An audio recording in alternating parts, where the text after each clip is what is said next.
This is a Business's Mission podcast. Business's Mission. I'm Gea Gort, your host. The transition from living for God to living with Him. It's not complicated, but it's life-changing. Well, listeners, today we have a joy of talking with Ferdi van den Bergh. He is Dutch, and when we invite a Dutch, it's of course very, very good. Welcome, Ferdi. Wow, thank you. I have high expectations. Bill, good to see you. We're looking forward to this time together. Great to see you too, Gea and Ferdi. I'm really looking forward to this podcast. It's a subject that I'm very interested in. Yes, because the listeners don't know the subject yet, but not yet. But we will talk about a book that Ferdi has been writing with his colleague about gold in hands, about the worth or the value of people in our organizations, in our businesses. But Ferdi, tell us a little bit more. Who are you besides being a fellow Dutchman? Yes. Well, thank you, first of all, for having me. It's really great to have this opportunity to share. My name is Ferdi. I'm residing in Gouda in the Netherlands together with my wonderful wife, Tatjana, who I got to meet in New York when I was working there. She's from Paris. So from Paris to Gouda was a big step, but we are loving it. We have 3 wonderful children in the ages 13 to 18. I'm a co-initiator of a company called Gold in Hands, in Dutch Goud in Handen. And it's really based on, it actually we started realizing why we had that name, that actually the gold within the hands of an entrepreneur are the people that he gets to work with and gets to fulfill his vision with. And we've created actually in the last 7 years a philosophy and a mindset and a way of working with your people. How do you get the best out of your leadership? How do you get the best out of the people they lead? And what role has vision in that? Well, we like to learn a bit more. Also, can you give some keys to the listeners on how can they draw this out and how can they do this? But Bill, I kind of sense that this is a subject what's close to your heart. Is it? It is, Gea. We've had a number of instances been invited by the Lord to invite people who are off the street into a business, and they come in with all of their baggage in a sense, all of their expectations, the rejection from society, the woundedness in their own heart. And we're wondering what is the value for the company? What's going on here? But then if you step back and realize that if the Lord considers the company that we're stewarding His, it makes perfect sense that when He sees the people of the community and He loves every person in the community and He knows their woundedness and their hurts, it's very reasonable for Him to say, I think I want to bring this person into my company so I can minister to him there. And then if we're open to the fact that that person is really valuable to the Lord, even though we haven't seen yet how they're valuable to the business, we will begin to search out what is it that the Lord is doing in their lives through this institution we call a company that we theoretically are stewarding with the Lord. Yeah, so I'm curious. People who have been listening and following this podcast, they heard of these stories in China and beggars from the street, and how some of them, like Lena, the girl you took in, is now leading your company. But Ferdi, how does it look like in a Western context? And do we have broken people here? And how do you draw that out? I mean, some people are kind of hard to work with, aren't they? Yeah. I love listening to your stories, Bill, because I remember at the BAM conference where you were sharing some of these testimonies. And I also realized that some people will hear that and they will say, wow, so my whole company must be a ministry almost. Like we're only looking for people that really have a baggage or that really have. And I really believe that there's certain, not levels, but for God knows exactly what is in your heart, even as the owner. So He for some people, this realizing the gold within your people is actually at every level. Whether you headhunt for the highest potentials, or you are open for anybody that has two hands and a mind to work, it doesn't matter really. So let's put that out of, to me, let's put that out of the way. It's not only when you go for the very last and the very hurt that this can work. This works for all your employees, really, because I believe what we saw in our practice is an entrepreneur just has a vision, or he has a target that he wants to reach. But how do you not try to think, how can I optimize the work processes? But how, when you start looking at, okay, who do I have in my team, and what is the hidden value that really is in them? How do I learn to look, and how do I learn to wait in the right moments for that actually to come to bloom, so to speak? So, do you have a key how to do that? Or is that each context different? But, you've Yeah. written a book about it, Yeah, so we've I written a book expect some about it, so time. there's yeah, this is so interesting, Gea, because I think we are even exploring it as we are allowed to build our own company. So even this book for us, so the book's title is The Gold Within. Even as we were starting to write the book, it was as if God was even opening our eyes, like, but this is really what is needed for a leader. And then right away it shifts to kingdom principles. And kingdom principles So, are, I'm mm, about kingdom principle is, for example, time. We think that everything needs to happen in the set time that we have and in the processes. But as we know, for God, time is not a matter.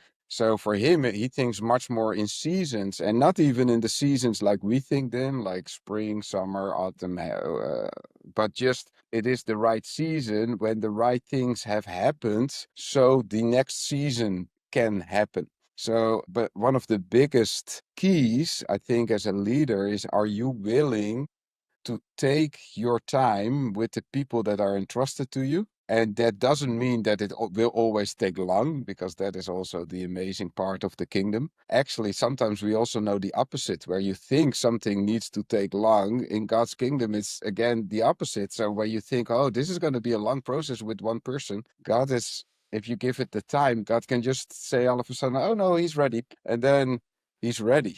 And I constantly refer to God, because that is also my my relationship with him. But I think it's a principle. So even if you were not referring to God as your father, but you were following the principles that God has created his creation with, it also is true. Not mhm. saying that I would love for people to really realize that it is God that put those principles in his creation, but whether you are a Christian or not, these principles work, I believe. That's at least my experience. But Ferdi, you said when Yeah. we started writing this book, whoa, we started realizing. So what were some of your aha moments like, oh, I missed something here, or I see it a bit clearer now, or this is a learning moment. Um, Well, while Ferdi is thinking, yeah. Bill, what do you hear when Ferdi is sharing this? Well, I first wanted to say how much I appreciate him pointing out that this principle of looking for gold goes from top to bottom. Everybody is fair game and being discovered, that what God has put into them. So that's also a point really important to make, I think. Otherwise, people feel like, well, I'm not down and out. I may not have that much gold, but everybody, including me, I'm trying to think back, well, when did I discover that God saw something in me that I had no idea was there? And it Share. was, I would like to well, hear that story. You have more, probably. well, one of the first early stories was when we were manufacturing stained glass lampshades. And we were taught to do it a certain way, that every company in the world, I think, made them at that way. And it was a little bit awkward in a manufacturing process. And he just showed me within one afternoon. It really took about 2 minutes to get the idea. And then when I executed the idea, it increased our output 20% and improved the quality. And all of a sudden, I realized I was a designer of a manufacturing system. I had been arguing with the Lord because earlier I designed a product line and we sold out of the product line. Actually sold a year's capacity in about 6 weeks. And I'm thinking, oh, now we're really stuck because it's going to be very difficult to meet our orders. And I'm just a product designer. So we're missing that skill set. We're missing that gold almost. And the Lord said, hey, why don't you take your design ability and design a new way to produce these things? And I thought, you can do that. I had no idea you could do that. And so within a short time, we were increasing our output. Like one team made 14 of these products a day, and we got it up to 88 products a day just within a short amount of time by partnering with the Lord and applying what now is a team effort, the Lord and me, to solving a technical problem within the company. And so if it can happen with me at the top and can happen with people at the bottom, it could happen with everybody in between as well. Well, I think isn't that, you wrote the book Gold in Hands, for, leaders of organizations, businesses. But I'm reminded of God seeing us. He wasn't it Hagar, in the desert where she said, hey, God is El Roy. He sees me. And I actually had that happen a few times in my life. For example, I was invited by Ray Bucky to study with the university, Bucky Graduate University. I think he saw the gold in me. I got a scholarship, as a European, while, there were lots of Asians and Africans. But I think, so we all have these stories that I think that someone sees something in us. And I think God is using that. Or like you said, Bill, probably no one in your factory says, oh, Bill, I see a skill of designing in you. So God had to speak himself to you. But Ferdi, so what was some of your, coming back to my question, writing the book in kind of, what you're saying is people first before our program or do I say that wrongly? No, maybe not. We're also still discovering, I think, with people reaching the destination, and not just reaching the destination and the people need to do the work, but you do it really together. And some people will be on your train for long. Some people will just hop on one stop and hop off the next. That's okay. It's not, they don't desert you, but the vision is still there. But going back to your question, one of those moments, because I think there were many moments, but one of those moments was we were doing a program in a very big supermarket team. So for reference, a supermarket in the Netherlands are open long hours. Often they open at 8 o'clock in the morning. They run till 10 o'clock at night. Many supermarkets have more than 120 employees that come in and that come out. And you might not always realize that, but somehow for them, that's a community where they come every day or a few times a week. We always say to entrepreneurs, the difference in knowing why you do what you do is the complete difference for your team for example, in the supermarket, in just filling the shelves or just baking off the bread, which is very brain dead, very solo work, or actually realizing that, for example, a supermarket has a very big community role, and that supermarket is there also for being part of people's lives. So once we help entrepreneurs see that and we help them to translate that into what does that mean? What is the vision then of our shop or our organization? All of a sudden, the work changes for the employees. And an example for this is the following, to answer your question. We were with this team. They came from a long way. They've had been really done wrong in the past, but they had a new entrepreneur running this store. They created a vision in which part of the vision, I don't know the exact words anymore, but part of the vision is we see each other.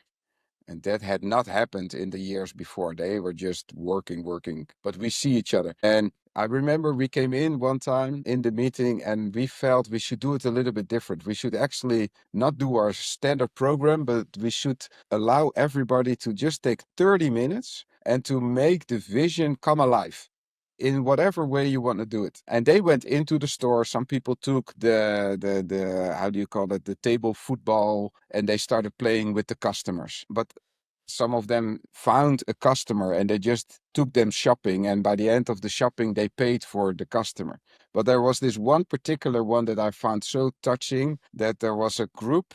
One of the managers was in there and they created a fruit basket and they walked to the service desk. And there was a lady that had been in the Netherlands, I think, for 3 years, could speak Dutch, but maybe not so good yet. And they looked at her and they gave the fruit basket to her. And the lady was surprised. And she literally said, I thought that I had to wrap it for a customer. But then the manager said, no, this is for you because we just want to appreciate you for what you are doing with us, for us. And the lady started crying, literally, in the middle of that store and saying, man, I didn't know you guys actually saw the work that I'm doing here. And those are the moments, I think, once we start connecting to the person in whatever capacity, whatever way, then we start actually, for those people also to be able to be seen and to also feel appreciated in a bigger sense. So to me, that is one of those moments. Then my wife is a wonderful picture thinker. So she came up with the concept of the goldsmith,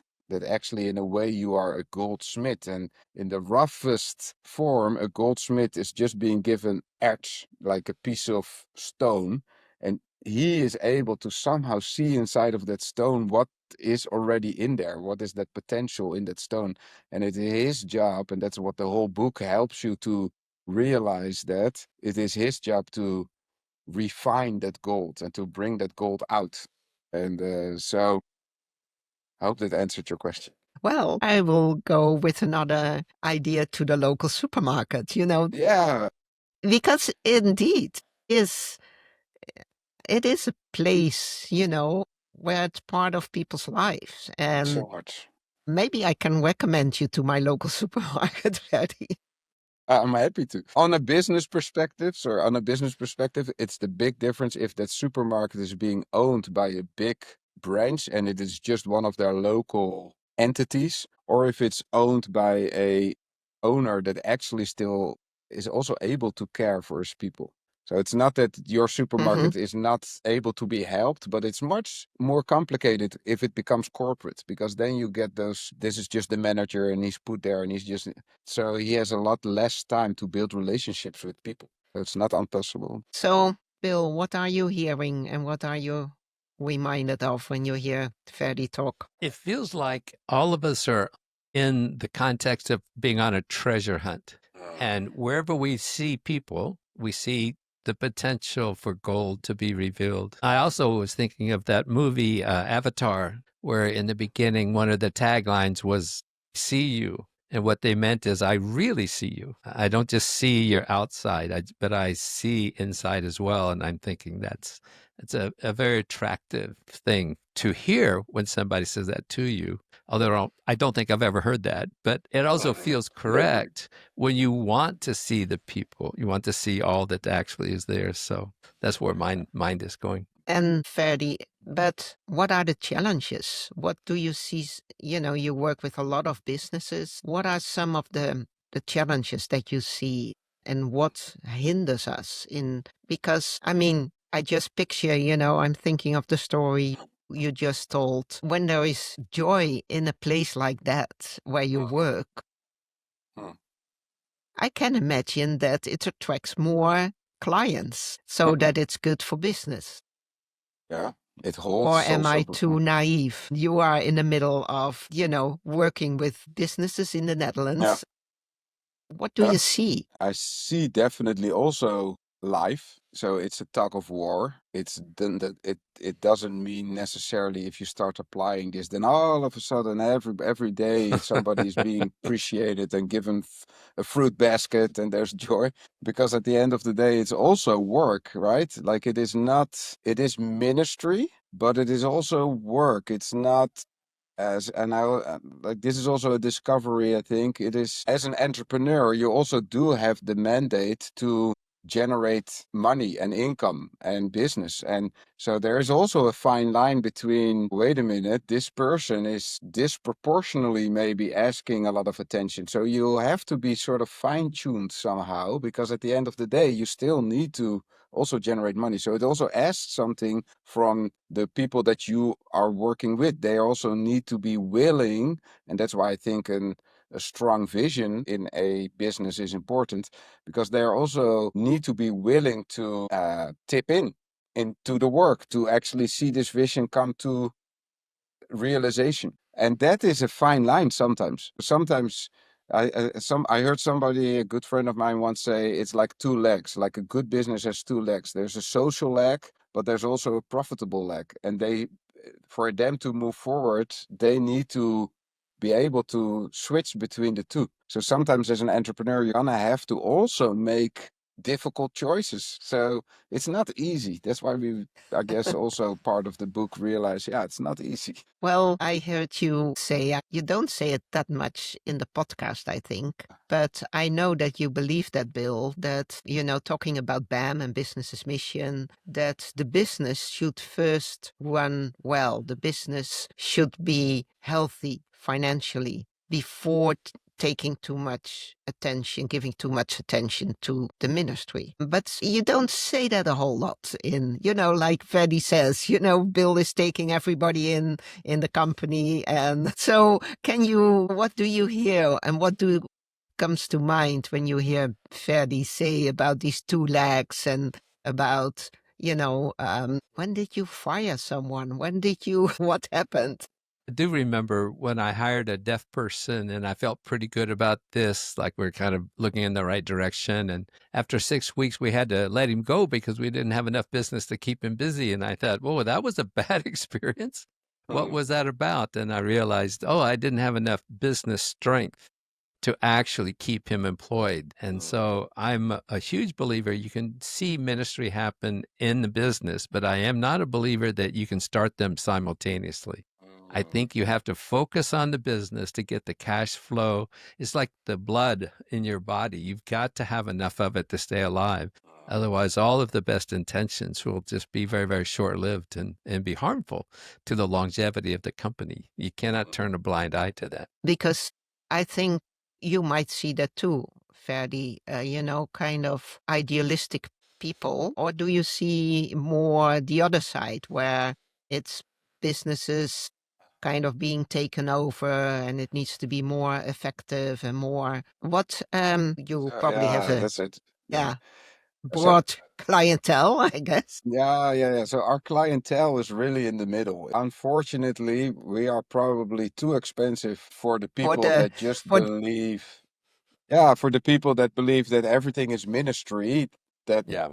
we're probably too expensive. But for the ones that are too money focused, we're also too expensive, because I think this is the bottom line. If you're really a social enterprise, if you realize this concept, and I love what you say, Bill, it has to be profit first somehow. But that doesn't mean that it has to be profit first over the backs of people, but it needs to be with the people. You have to put that realization in there that profit is so important. So I have a client that is a buy and build company, and only if the owners and the management truly believe that it is also with people, this can work, because otherwise they quickly will assassinate any source of money that goes towards the people, which makes sense because that is not money that you give to your shareholders. That's why it's also quite a complicated system, the system of shareholders, of investment companies,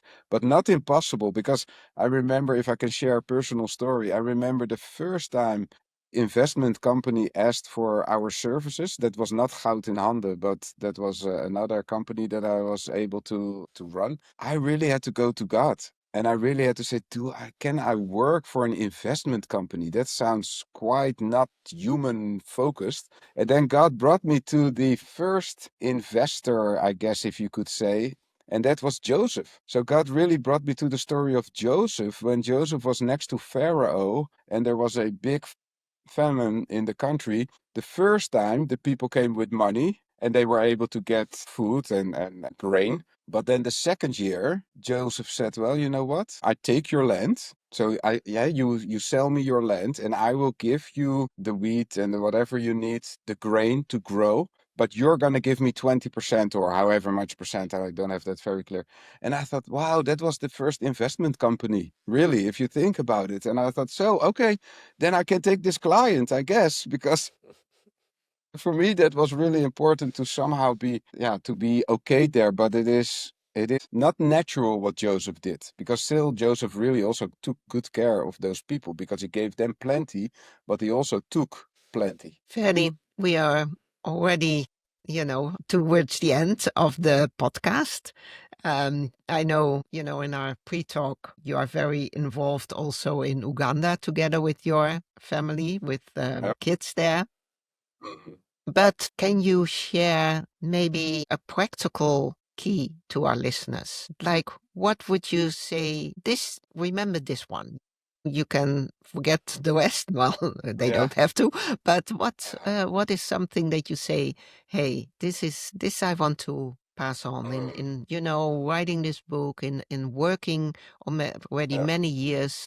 What would you give as advice? The first thing that comes to my mind is take 2 minutes and just ask yourself that question. When was it in my life that somebody actually saw me? And what has been the result of that moment? I mean, you shared the story, Gea, of somebody actually giving you a scholarship. There's many employers that have employees that are for the first time ever working, especially also in that supermarket branch. There's a lot of young kids that come to work. That's their first work experience. Now, first think about what that did to you when somebody spoke life into you somehow, or a potential into you. And then realize that you have that key in your hands to actually do the same to somebody else. And just if you did that, if you only did it once a month, you would change the world. But as easy as it sounds, most of the time we don't really deliberately take time to appreciate a potential that you see in somebody, even before they see it maybe themselves. That's powerful. Thank you. So, listeners, do take that time. Really good. Golden key. Thank you.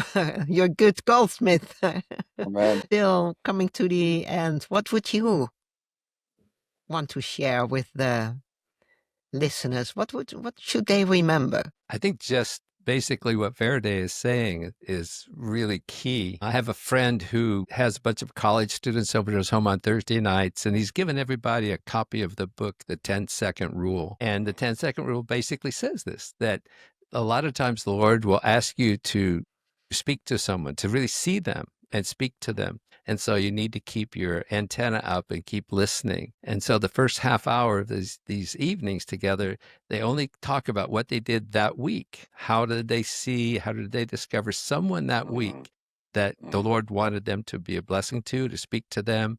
And it's just exactly that. We live in a very target-rich environment.